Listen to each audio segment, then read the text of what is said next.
नमस्कार हमारे भाई लोग। जैसे कि तू लोग तो जानता ही बारह लोग बहुत दिन हो गया, 4-5 दिन हो गए सोशल मीडिया पर विवेक सिंह और विशाल सिंह के कुकुर लेखा झगड़ा करते हुए। और भाई तू लोग तो जानता ही बारह लोग विशाल सिंह कुकुर लेखा भौंकता और पावर के बात करता। खेसारी लाल पवन सिंह के अगर नाम लेवल छोड़ दीहन तो खेसारी लाल के अस्तित्व कम हो जाए।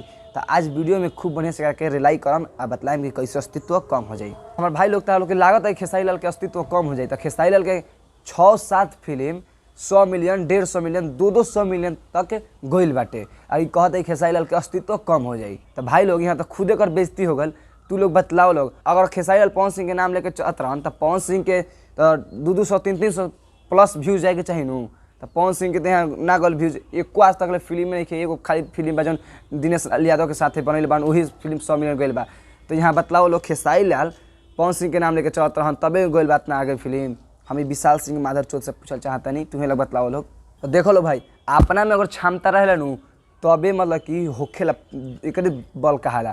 तो हम मेरा विशाल सिंह से पूछल चाहम, तू एगो गाना गाओ आ दिन दिन भर पवन सिंह भूकत रहो आ देखत है तोहर चलत कि ना गाना। ठीक है, तो गोबर सिंह यानी पवन सिंह के एगो भाई है ऋतिक सिंह, वो दिन भर पवन भैया करते रहता है, ओकर का गाना चल जाता है। आए बतलाओ, साले माधर चौथ बोल रहे कि अस्तित्व कम हो जाता है।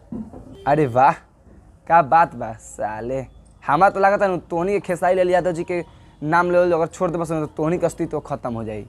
तो इतना यूट्यूबर बनान सा, तो यूट्यूबर के पहले बात साइड में रखा तनी।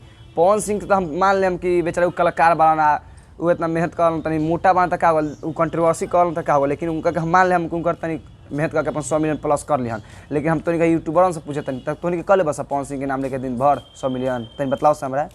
अरे भाई अब मोकनिए के बात कहता नहीं, माधर चौथ गांडू सिंह मुकुटवा के हई मगहिया जवान के माधर चौथ ये सब कहता है अस्तित्व के बाद। तो चलिए भाई आज के लिए वीडियो इतना। वीडियो तार अच्छा लगा तो वीडियो को लाइक करिए, लोग चैनल को सब्सक्राइब कर लो। तब जय हिंद जय भारत।